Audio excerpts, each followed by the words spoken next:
Coucou tout le monde, on se retrouve pour une nouvelle vidéo et comme vous le savez, si vous avez été jusqu'à la fin du IMM que j'ai posté la semaine dernière, elle est un petit peu particulière puisqu'elle va être consacrée, toujours en lecture, hein, mais à mes habitudes d'achat et à mes habitudes d'achat VO parce que voilà, le fait que je me relance à lire de la VO et que j'en recommande, certains m'ont demandé un petit peu, pas des conseils, mais pourquoi finalement je commandais certains livres sur Amazon, d'autres sur Book Depository, voilà, pourquoi l'un, pourquoi l'autre, les avantages, est-ce que c'était aussi fiable, tout ça. Donc je me suis dit que finalement ce serait pas con de faire une petite vidéo.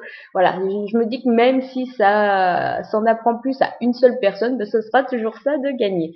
Donc voilà, je vais faire un petit peu le point surtout, sachant que on va passer par les emballages, les délais de livraison, la qualité des livres, enfin tout le tatouage. J'espère avoir pensé, en gros, j'ai des petites notes à côté à faire le point sur tout. Maintenant, je vous reparlerai vite fait aussi en fin de vidéo, puisque à part Book Depository et Amazon, je commande aussi des livres en VO, toujours via Amazon, mais cette fois en passant par les vendeurs qui sont proposés justement par Amazon. Donc ça sera très vite vu, parce qu'il n'y aura pas grand-chose à en dire, mais voilà. Donc je vais principalement essayer de me focaliser sur les avantages des deux autres. Alors, première chose, je vous parlerai pas justement, si, je voulais vous faire juste un petit rappel parce que j'ai trouvé que la vidéo était vachement bien. Si vous voulez commencer à lire en VO, il y a, ça doit être Géraldine du blog Miracle World, il me semble, qui a fait une vidéo justement le mois dernier sur des petits conseils pour commencer. Elle vous recommandait en plus quelques livres ou quoi que ce soit. J'ai trouvé très sympa. Donc si ça vous intéresse, vous pouvez aller voir sa vidéo. Je vais essayer de penser à mettre le lien en dessous. Au niveau des offres, donc c'est vrai que moi j'ai tendance à consulter les deux tout simplement parce qu'ils ne nous proposent pas forcément la même chose. Enfin, il y a une partie commune, mais si vous voulez, Book Depository va avoir un choix beaucoup plus large. Dans le sens où sur Amazon, quand vous voulez commander un livre en VO et que vous allez aller voir pour le choisir, vous allez avoir deux propositions. Donc la version paperback qui est la version souple brochée de chez nous et la version hardback qui est la version rigide, donc la version reliée. Les couvertures qu'ils vous proposent, ça va être en fait, si vous voulez, cette version, c'est la version US. Donc le choix en général s'arrête là. Il me semble que j'ai vu une seule autre fois qu'ils nous proposaient justement d'autres versions. Mais c'est vrai que chez Book Depository, vous allez trouver donc les versions US des livres des deux façons et quand la version UK est différente, il va vous les proposer aussi. Ce qui fait que, ou même les rééditions, il me semble quand c'est des rééditions, il doit les proposer à part. Donc en fait, le prix correspond pas forcément. Donc c'est vrai que le choix est de manière générale beaucoup plus large, sauf certains livres où vraiment il y a très peu de versions, donc ça, le choix sera le même. Mais moi, c'est vrai que j'aime bien les consulter pour ça. Des fois, je vais flasher sur une couverture. Voilà, ça sera la version UK qu'il me faudra. Donc, je la commanderai forcément là-bas. Le fait aussi d'avoir plus de propositions donc chez Book Depository, mais forcément, vous allez avoir un panel de prix aussi en conséquence. Donc, c'est vrai que des fois, la version rééditée chez Amazon, ils la remplacent en fait, ils prennent le titre et hop, c'est juste précisé quand vous allez juste en bas, reprint, mais le prix en général ne change pas. Alors chez Book Depository, s'ils ont les deux, ils vont vous proposer les deux et souvent le prix sera un petit peu différent. Donc voilà. Pour le choix, c'est vrai que moi j'aime bien avoir le choix et voilà, même si je suis en train de penser qu'aussi quand il y a des éditions spéciales, je pense notamment à Nos étoiles contraires, quand il y a vu la version australienne qui était une version noire, qui était juste magnifique, il la proposait justement sur BD. Je vais dire comme ça, je vais arrêter de me taper le nom en intégrale, voilà, il nous la proposait, on la trouvait alors qu'on la trouvait pas sur Amazon ou alors moi je ne l'avais pas vu passer. Donc voilà, au niveau du choix, j'ai tendance à vous recommander d'aller y faire un petit tour.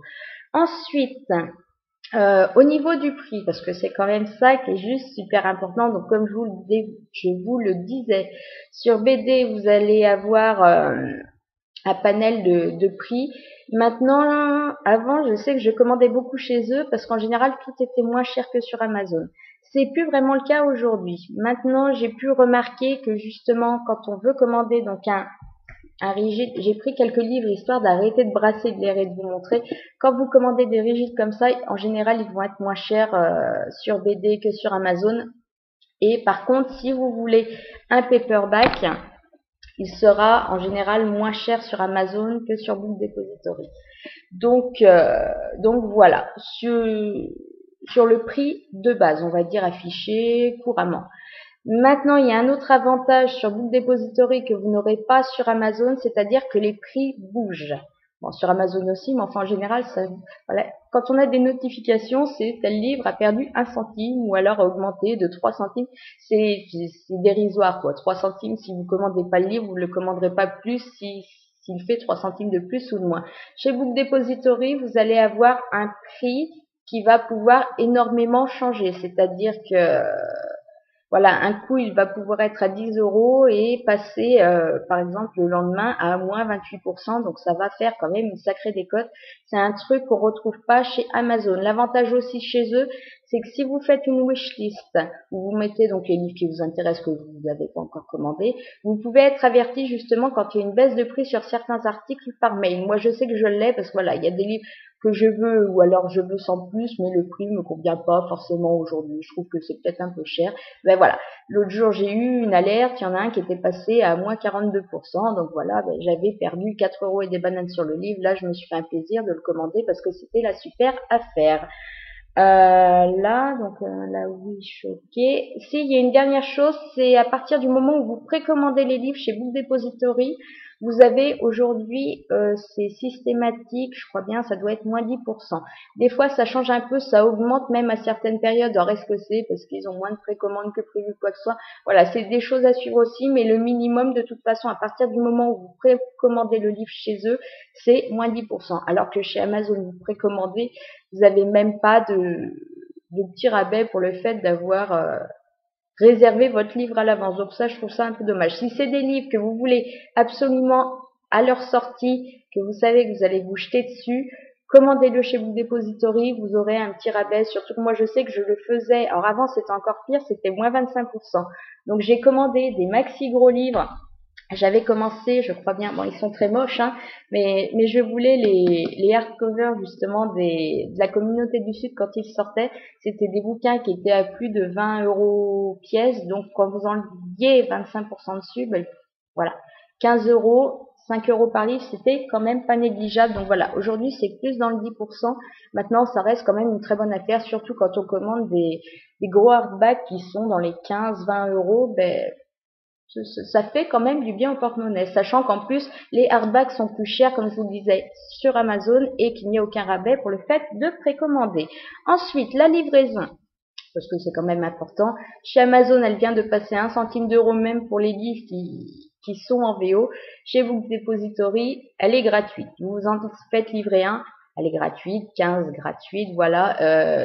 Il n'y a pas de minimum non plus de commande ou quoi que ce soit. Donc là, je trouve que c'est un peu kiff-kiff. Par contre, là où ça va peut-être jouer, c'est que Amazon, on sait, on est livré en général très vite, même si on n'a pas l'option livrer le lendemain. Là, je sais plus comment ça s'appelle. C'est pas Amazon Express, je sais plus. Bref, chez Book Depository, à partir du moment où vous allez passer votre commande, je dirais c'est plus ou moins, en gros, c'est environ une semaine quand même qu'il faut attendre. Donc, si c'est vraiment un livre que vous voulez tout de suite, ne le preniez pas chez eux parce que voilà, il y a quand même, faut compter. Moi, je compte à chaque fois à peu près une semaine entre la commande et le jour où le livre arrive vraiment. Voilà donc pour les livraisons. Après les emballages, parce que moi je trouve que c'est quand même vachement important. Si votre livre arrive à moitié défoncé, voilà, ça fait mal au cœur. Il arrive, il a un coin tout traviole. Non, c'est pas pour ça. On l'a acheté en neuf, on le veut en neuf. Donc au niveau des emballages, Amazon, on connaît, ce sont leur livraison cartonnée, peu importe le livre, peu importe l'épaisseur, le prix ou quoi que ce soit, ça arrive toujours pareil. Book Depository, c'est un petit peu différent, c'est-à-dire que, enfin, je sais pas quelle est vraiment leur charte là-dessus, mais moi, ça a toujours été le cas. Quand j'ai commandé un paperback, quand j'en commande un seul, je le reçois finalement sous enveloppe à bulles. Maintenant, elles doivent être nickel parce que les livres n'ont jamais rien. Il n'y a pas un cône, il n'y a pas un coin corné. Alors que ça vient par avion, les bouquins sont toujours nickel. À partir du moment où j'ai commandé, je crois bien que c'est 2 livres, ils arrivent comme Amazon finalement en emballage cartonné. Et pour tout ce qui est justement hardback, c'est pareil, ça ne vient pas par enveloppe pour ne pas abîmer justement la couverture, ça vient pareil en cartonné. Donc il y a que finalement pour les petits paperbacks qu'on commande en solo qu'ils peuvent arriver, et je pense que rendu à un certain format, c'est pas le cas, mais autrement ils ont tendance à arriver en enveloppe. Donc voilà, les deux,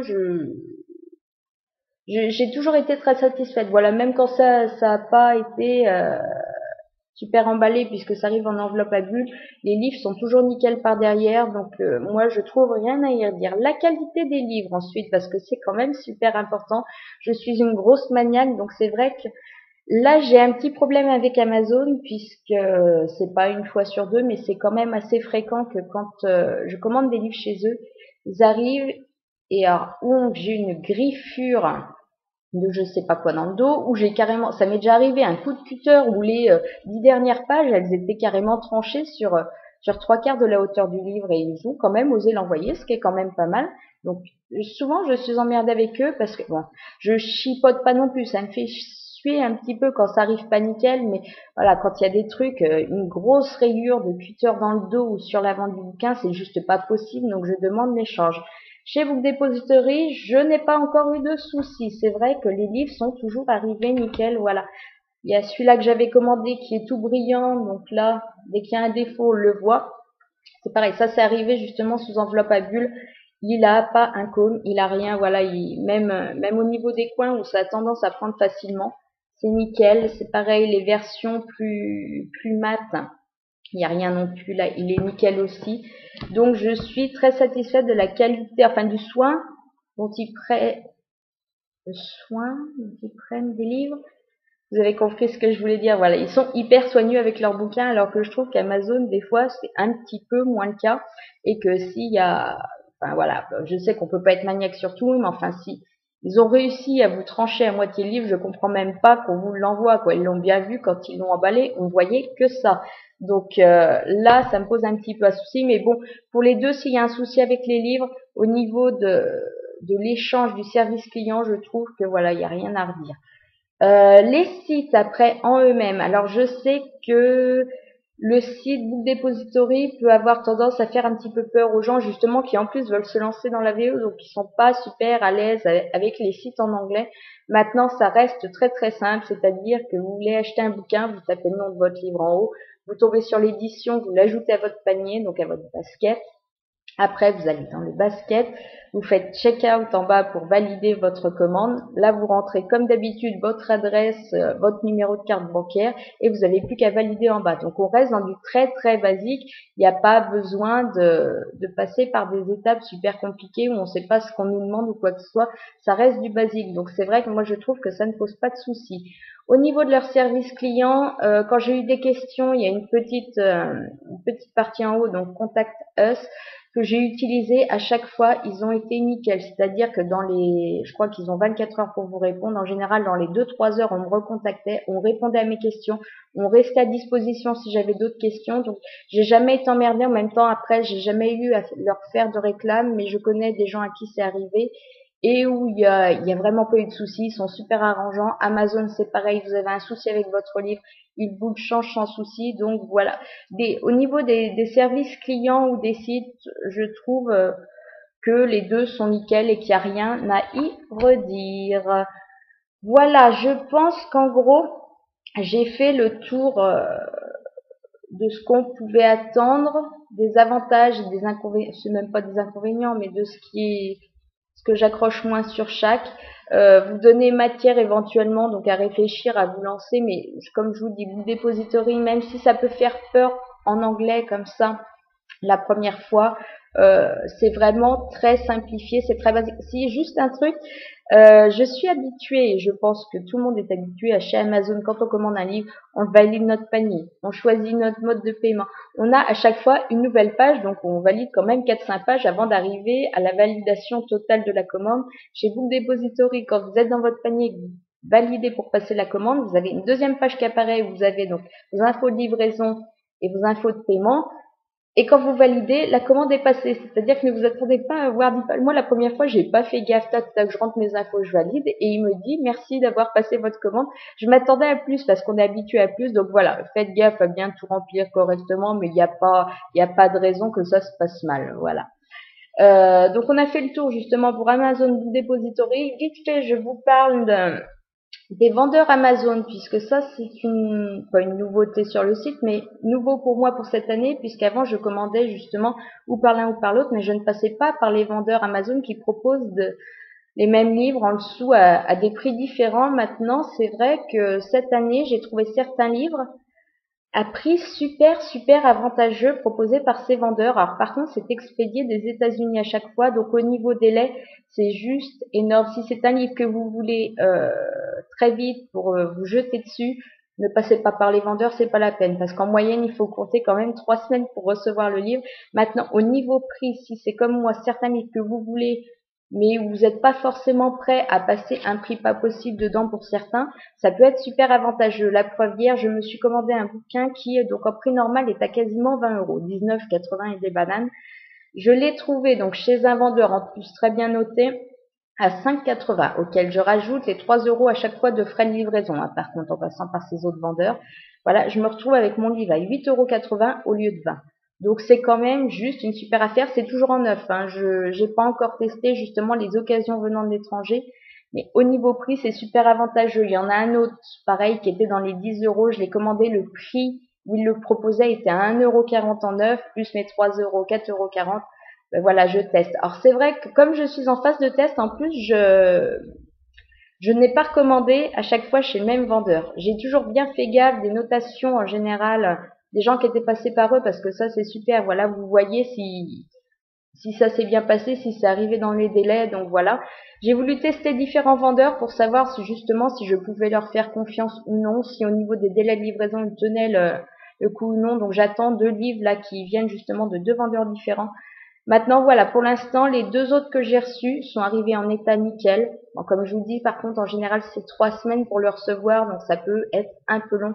Mais au niveau des prix, je pense que des fois, ils ont juste des stocks énormes, donc ils ont besoin de les liquider. Donc vous pouvez faire vraiment de super affaires. Donc n'hésitez pas à y regarder. Si vraiment un bouquin vous tente et que le prix est valable, tester, tenter le coup. Moi, je sais que voilà, comme je vous dis, pour l'instant, je n'ai pas été déçue. Si vraiment il y avait un vendeur qui se foutait de ma gueule en m'envoyant un truc qui n'était pas neuf ou alors avec un délai pas possible, de toute façon, je le signalerai et je le dirai aussi publiquement, on va dire, pour pas que vous fassiez avoir éventuellement. Mais voilà, au niveau prix, ça peut quand même être une super affaire. Donc voilà, on a fait le tour. Donc le bilan de tout ça, c'est que Amazon, c'est accessible, c'est simple, c'est en français, c'est à disposition, c'est très bien. Maintenant, des fois, j'aimerais juste qu'ils prennent un peu plus soin des bouquins. Le Depository est super avantageux aussi, et encore plus pour les hardbacks qui sont moins chers et les précommandes où vous avez au moins 10% de rabais dessus, et pour certains livres qui descendent aussi après. Donc, le prix change finalement toute l'année, alors que c'est pas le cas sur Amazon. Et les vendeurs Amazon, pour l'instant, je n'ai eu que de bonnes expériences et au niveau prix, c'est juste hyper valable. Maintenant, il faut juste ne pas être pressé pour recevoir le livre. Voilà, faut compter. Moi, en gros, je compte un mois, hein. Je compte jamais moins. Si ça arrive avant, tant mieux. Voilà.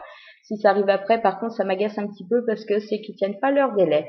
Donc, je vais finir là pour cette vidéo. J'espère que ça vous aura peut-être aidé, au moins à y voir plus clair, parce que je sais que certains ont tendance à vouloir rester sur les sites français, alors que des fois c'est sympa et puis il y a de quoi faire de bonnes affaires en allant voir sur les sites, voilà, un petit peu étrangers, mais pas trop loin quand même.